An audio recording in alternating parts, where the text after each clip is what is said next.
Hi, I'm John Calarco, Holistic Health and Performance Coach.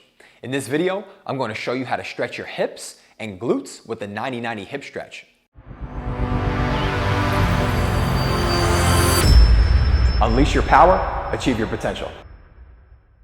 The first thing we need to understand here before we do this exercise is that the hip is a ball and socket joint, which means it doesn't only move forward and back when we move, it also rotates to some degree, internal and externally rotates to a degree every time that we move. So if we're lacking internal rotation of our hip or external rotation of our hip, we may have issues just walking and doing everyday activities, or we may not be as efficient as we could be, say, in our gait when we walk and whatnot. But also, when we're in the gym, if we're doing strength training exercises like squats that require external rotation of the hips when we go down, and also internal rotation to keep the hips in a pretty aligned position. If we're stuck in external rotation here and we're performing our squats like this, that's usually not optimal. We're doing things like deadlifts where we're hip hinging back and we need to externally rotate through the hip joints, and lunges too, same rules as the squat. We want to be able to externally rotate on that way down and then slightly internally rotate as we drive up. And again, internal rotation is important for our fundamental movement patterns there for the lower body, because it's going to allow us to keep our hip joints in a more neutral position and not be excessively externally rotated out. So we need that internal rotation. Then taking it another step, if you're doing dynamic activities, playing sports, anything dynamic, any activities, where you're changing direction and you have to internally rotate to change, or you're doing any type of rotations, we're constantly internally and externally rotating the hips. So again, if you have a lack of mobility doing rotation at the hip joint, you're going to have some issues there moving efficiently. And then also, we're going to be more susceptible to injuries in the lower legs, even in the lower back. This exercise I'm about to show you, the 90-90 hip stretch, it's also an exercise I've used countless times with clients to help reduce low back pain, and it's often a very effective exercise for that purpose. So, to perform this exercise, we're going to come into a seated position on the ground, all right? And what we're going to do here to set up is, the first thing we're going to think about is squaring up our chest and our kneecap. We're going to get them in alignment with each other, and we're going to square them to the wall in front of us, all right? So once we have that square there, let's make sure that our legs, our knees are bent at the 90-degree angle. That's why we call it the 90-90. We have 90 degrees in this front knee, and we have 90 degrees in the back knee, and then even from there, we have a 90-degree angle going through our hips. Okay, so that's how we know that we have the kneecaps pointed directly at the wall in front, and then this back kneecap we want pointed directly at the wall to the side of us. All right, so that's the first part of the setup for the lower body. Now, with the upper body, really important point here is we want to lengthen the spine. We want to get tall. Oftentimes, you'll see people performing this kind of a stretch where we're rounding the spine a lot, and that's definitely not what we want to do in this exercise. Actually, that's going to take tension off the hip joint, and we're not going to get that mobilization here through the hip capsule, which is really what we're after. Mobilizing the hip capsule, and then also the glute muscles, the lateral hip muscles like the TFL, the adductors. We're going to get all those hip internal, external rotators as we go through this. So once we're set up in this position, nice tall position, we're posted up here on the outside hand so we can maintain this alignment again of the center of the chest with the kneecap. You can take the inside hand inside the legs here on the shin, doesn't really matter. I like it here to kind of have this posting through both arms. All right, then to initiate the movement and execute this, what we're going to do is focus on an exhale, and we're going to think about contracting through those adductors and through those internal rotators of the hip as if we're trying to pull the leg up like that to pull us. Okay, so it's actually not going to come up because I'm shifting into this externally rotation stretch.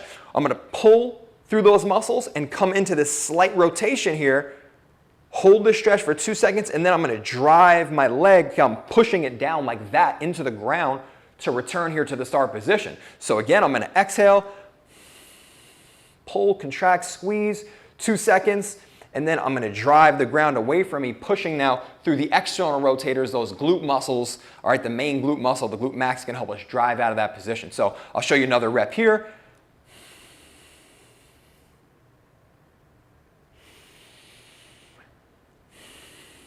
All right, again, staying nice and tall here with the chest as you're going through, and then pushing against that ground again to go out. So that's the first side of the 90-90 hip stretch, where we're focused on getting that stretch in the external rotators and activating through the internal rotators. Now, I'm going to flip this way for you so you can see my back leg, all right, from a direct angle. Now on this one, I'm going to go ahead and square up. Let me get my mat set up here. so I'm nice and aligned to you. So I'm gonna make sure that my kneecap is facing right at you here. All right, I'm 90 degrees. All right, my front side is set just like we had in 90 degrees. Now, to start to mobilize this back hip and get the internal rotation stretch, I'm gonna go ahead and think about rotating through my hip. Again, this is all about our hip, not about our spine or anything else. I'm gonna think about rotating through my hip. Okay, I'm actually externally rotating at my hip here. Okay, I'm kind of rotating in this type of a fashion as if I was trying to sit my sit bone down to the ground behind me here to get into this position where we can get a stretch on the internal rotators of the hip. Okay, so you'll feel a stretch here in this kind of TFL muscle. You'll feel it on the inside, a little bit in the adductors as well. And then mostly in this back position, people tend to really feel it in the hip capsule, right? That deep stretch in the joint. That's okay. We don't want to be too rough on that stretch. You know, just go to a position where you're comfortable and you can breathe. That's always our key here, that we can breathe and you know, keep a nice diaphragmatic breath rhythm going. Now, important note on this back side is if you're feeling any type of pinching in the hip, you may have a little bit of a hip impingement as you go into internal rotation. That's something you probably want to get checked out by a medical professional. There are other things that we can do, like, you know, banded mobilizations to try to address that, but that's a little outside the scope of this video. So if you are feeling that, then skip the backside for now. Discuss this problem with a medical professional, or stay tuned. You know, I'll definitely do some banded joint mobilizations for internal rotation in the future. But for this exercise, we're just going to go through here, all right, without a band. So to perform, again, as I'm rotating in this position, I'm getting that stretch. I'm going to exhale, rotate, okay? And then from there, what I'm going to do to come out is I'm going to actually fire up, okay, through my hip here, through those muscles of my hip to bring myself kind of back to this neutral position. And again, I'm going to rotate. Okay, I'm going to externally rotate, get that stretch on the internal rotators, exhale, then inhale.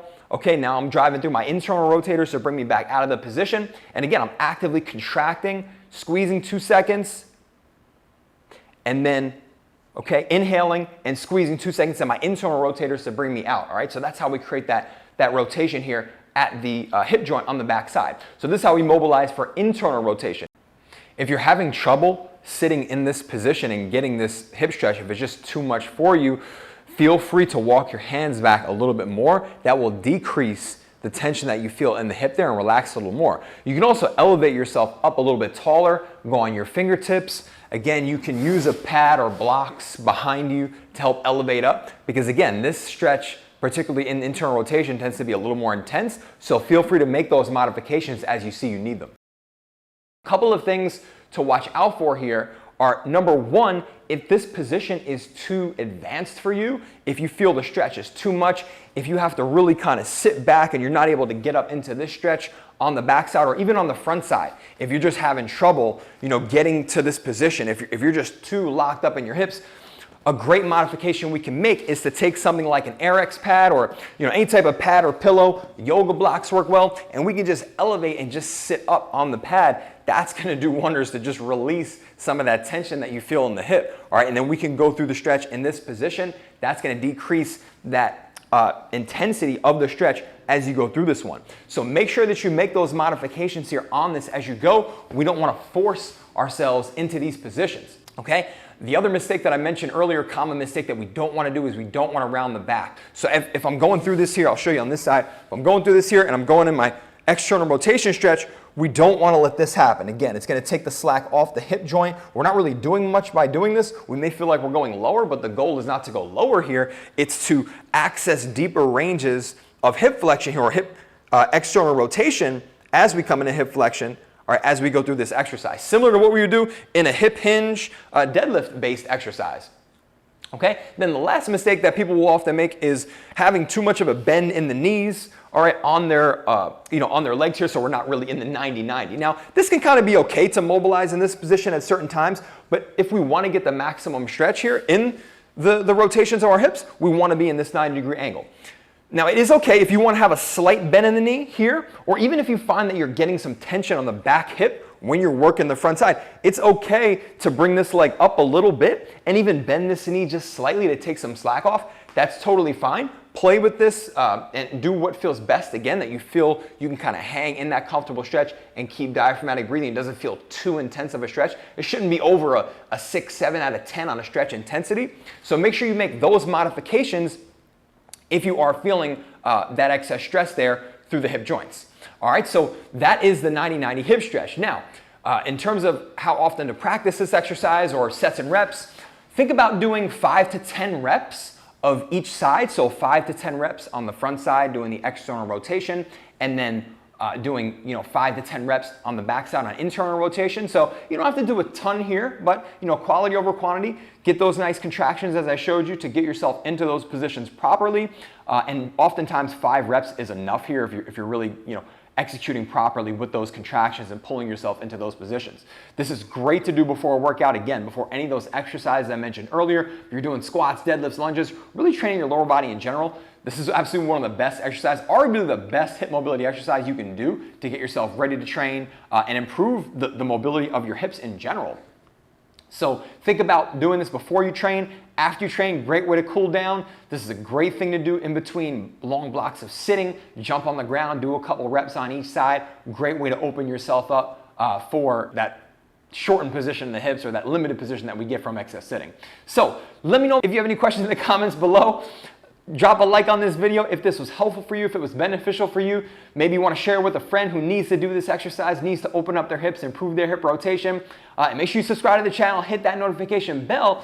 I have more exercises coming your way to teach you how to now build strength and stability on top of this mobility that we're starting to open up here with the 90-90 hip stretch. So building that stability in internal and external rotation. So make sure you hit that subscribe button, hit the notification bell, unleash your power, achieve your potential.